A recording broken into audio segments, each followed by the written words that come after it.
Good morning. It's time to get in touch. In Touch is a public affairs show dedicated to improving the lives of Susquehanna Valley residents. I'm Freddi Hammer, news director at Backyard Broadcasting. On In Touch, we do talk about local events for charity, how to take care of pets, or the subject of local politics. But how about for the holiday? We're going to make sure your socially distanced holiday meals are perfect with wine suggestions with Drew Cottle, wine specialist for fine wine and good spirits. Good morning to you, Drew. Good morning, Freddi. How are you? I'm so good, and I'm excited to have you on because wine pairing is a tricky subject, and I think you're just the guy to help us out with some of the meals we could plan and how to go about it, plus save a little money at the holiday. We sure hope that the last is something we can certainly help with. And as far as the pairing goes, whole books have been written about this. I hope to at least clear away some of the clutter. Well, that sounds good. We're going to start a little bit with just shopping tips. I guess when it comes to the different fine wines and spirits that we can pick up this year, what's popular right now?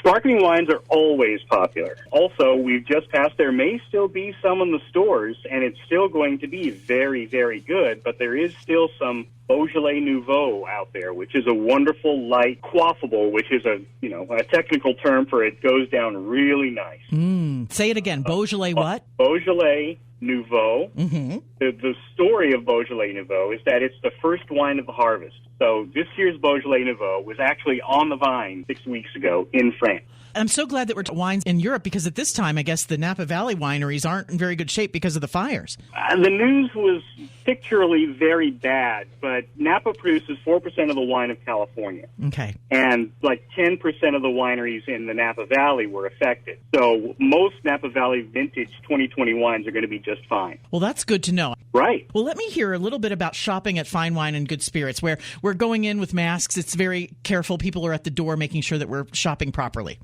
Yeah, at my store, I'm that guy. You're keeping everybody safe. That's right. I keep a heavy coat in the store just in case. No, we're very serious about keeping ourselves and our customers very safe. We've had some excellent success so far in stores not being shut down and our employees still remaining healthy, and that's because we've been so strict about it. And I would not encourage anyone to push that rule. I mean, we have plenty of options for people who can't wear a mask or prefer not to wear a mask. Yeah. You can certainly come into the store with a mask and keep your social distancing, follow the arrows, and all of that kind of stuff. But we also have curbside ordering. So you call on the phone, tell us what you want, tell us what time you're coming, tell us what kind of car you're driving. Okay. And then pull up to the front of the store, and we'll bring it out to you. We'll check your ID. We'll check that the card you used is the card that you show us with the ID. And then we just put it in the trunk and, see you later without shaking hands. We'll yell at you from the back of the car, good morning or something. But a friendly face back there, putting our spirits in the car. Right. That's right. And we can also go online, do some ordering there, or get gift cards as gifts this year. Gift cards are always a good idea, of course. They never expire, and they don't have any leakage like some of the actual gifts may sometimes. No, I'm just kidding. Sealing is very good. They definitely have it down that way and knowing how to put a wine bottle together. After a thousand years, they've probably got it. You're right. But in terms of the online ordering, the online store is our biggest store in terms of stock. And you can order anything off of there and have it delivered either to your house or to the store for a shipping charge, unless you order over $99 worth of stuff and have it shipped to your home, then the shipping is free. That's a way to save money for sure, Drew. I would think so, yeah. All right, so we're going to be making some orders, but I guess there's probably a process to go through so that you're pairing your wines and your foods properly. Do we order the wine first or do we order the food first? Both ways work. Okay. I mean, it's kind of like how sometimes you'll get dressed and you'll start with your socks? Yes. Well, wine and food pairing's kind of the same way. Sometimes you just really, really want to drink this bottle of wine that you've got, so you start figuring out what to go with it. So you're talking about the Beaujolais Nouveau. It can go with an appetizer, or is that a different part of the meal? Well, the Nouveau is light. It's very fruity. It's not tannic, so it's not going to taste bitter, like when you drink black tea without sugar. Yeah. That feeling in your mouth. That's tannins? That's called tannin, and Beaujolais Nouveau has very, very little of it. Huh. That's a smooth drinker. That's definitely a smooth drinker. I had the rosé for Thanksgiving, and I looked at the bottle and went, oh, where did all of that go? It's quickly gone. Okay, so we're going to start with, you're talking about a small group of people eating cheese and crackers. What kind of stuff goes with that? Lighter stuff for sure. I mean, even with a heavier, smokier cheese, sparkling would go great with that. Uh-huh. And you can get, it doesn't have to be just Champagne, which is from the Champagne region of France. It can also be inexpensive stuff like a Prosecco or a Cava from Spain or a number of California sparklers. You can get most of those for under $20. For something that you want that maybe is dry but just a little bit effervescent is the word, or frizzante as the Italians say. Okay. A Vinho Verde from Portugal would go well as well. Smaller appetizers, I don't know, crab cakes is what I always think of. Oh, that sounds, little mini ones or something. Yeah, like that. I'll be the chef, you be the wine guy. All right, that sounds great. If I made a beautiful soup or a salad with fruits and stuff, what goes with our first course? So we bring everybody over and try out some different things that it's like a wine tasting party you could have. That sounds great, too, as long as everybody's socially distanced. And, depends on what you do. Salads, Sauvignon Blanc is a great wine for that. Perhaps maybe not the New Zealand ones, because those can be a little grapefruity. Okay. But if you want something with a little bit more grassy notes, then probably something from California. Sauvignon Blanc can still be a little bit grassy, which is great, but it's acidic. You don't want to necessarily have it with a vinegar-based salad dressing. Okay. But certainly with greens. Chardonnay will go well with everything. And you can actually go 3 ways with Chardonnay now. Okay. You can go the usual California oaked buttery style.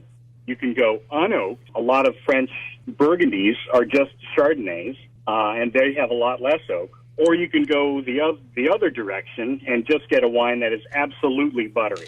Oh, I love buttery. Those are 3 different directions Chardonnay can go now. I've had a Chardonnay called Butter, which was so good. Oh. I agree.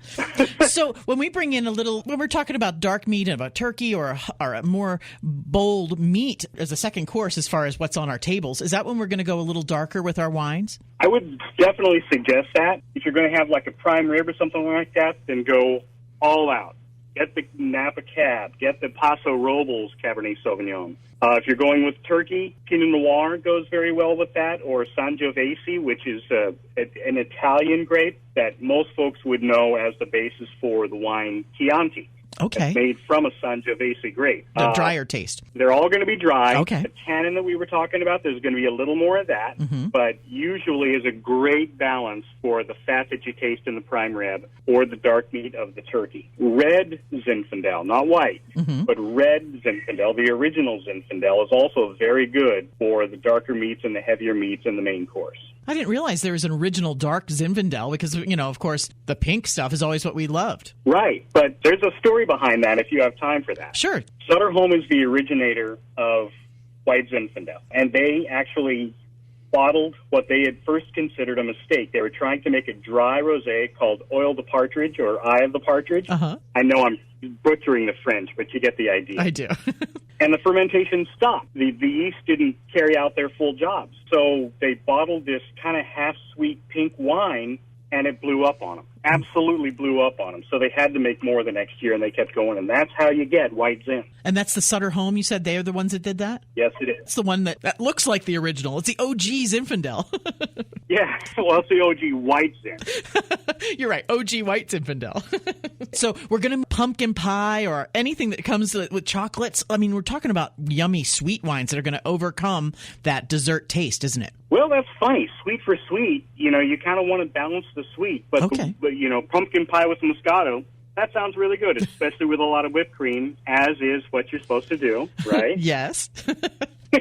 There's one on the list that I had never heard of before. Sauternus. It's actually pronounced Sauternes. Sauternes. If you want to get spiffy, it's Sauternes. Okay. It's actually Sauvignon Blanc, believe it or not. Oh, all right. It's Sauvignon Blanc that was left on the vine really, really long in this special little It's going to sound gross, but it's amazing. A little mold got hold of the grape, sucked out all the water, and left just the sugar and the shriveled skin. And they made wine from that, and that's what Solterns is. And it's a wonderful, complex, sweet wine. Definitely a dessert wine. You think about all of the processes that go into making wine. Not very beautiful until it gets to the bottle on your table, huh? It's the proverbial, you don't want to see how the sausage is made. A lot of times you don't want to see how the wine is made either. Like I Love Lucy, jumping around in a bucket. You know, some places will still do that. Talking about the, France and Italy, I'm sure there's traditional ways of preparing wines that we probably would be like, oh my gosh, I really love this wine, but wow, I don't want to watch them make it. Right. Well, what's your background, and did you work for a wine company, or are you from a certain region of America? I am actually a native of Napa, California. Okay. My father taught in the high schools in Napa City. I grew up and was a cellar worker in the Carneros district for, this is how old I am, the 87 harvest. I worked in the cellar. And then from there, I started college at Napa Valley College, got a viticulture degree, and was a tour guide for 3 years at Domaine Chandon, which is a sparkling wine house. That's just a wonderful background. I think you probably know a lot more than the rest of us. I'm glad you're here with us today on In Touch to give us an idea of how to keep our holiday parties paired properly with wine and foods, how we're going to do that. It's just really exciting to know somebody that knows all this stuff. Do you have a website or anything that we can check in with you? I guess we should come to the store, Fine Wine and Good Spirits down in Lewisburg. Is that where you are? FineWineandGoodSpirits.com is the state's website for my store and all the rest of the stores in the state. Mm-hmm. Yes, I am at the Lewisburg store and would be happy to help anybody who comes in. No, I don't have my own website, but I am enjoying working to help people do what I can through radio. I've been on the internet a couple times, again, serving Fine Wine and Good Spirits, working for them. So there's not just me. There are wine specialists in about 120 stores in the state, and we would all love to be able to help you out. Every one of them knows everything that I know. We've all been trained well by the state of Pennsylvania. Well, I'm just so happy that we're able to celebrating with the right spirit this year, and I appreciate you, Drew Cottle, coming on with us here on In Touch to talk about fine wine and good spirits and how we can save a little bit of money and probably get some gift cards for gifts and maybe even enjoy some free shipping. Absolutely. And as always, what we try to say is whatever you get this year and whoever you're with, please do try and enjoy them responsibly. Absolutely. We're talking about social media, too. Can we share our creations on your social media pages about the wine we picked up at Fine Wine and Good Spirits? We got the Beaujolais Nouveau, and this is what we made for dinner. Where can we go online to do that, to show you what we've made? There's a Facebook page for Fine Wine and Good Spirits, and there are even folks coming online to give recommendations and that kind of thing, other wine specialists like me. We're on Facebook, we're on Twitter, we're on Instagram especially, which is probably where you'd want to post those pictures. Okay. Hashtag FWGS would be great. Pinterest and YouTube. All right. Well, if we make a beautiful turkey and have some sparkling wine right next to it or whatever we decide, we're going to be putting those pictures on Facebook and for our friends and family as well as for you guys to let us know how much you've helped us this year. Thank you. Oh, I'll be looking. I'll be wanting to steal ideas from everybody.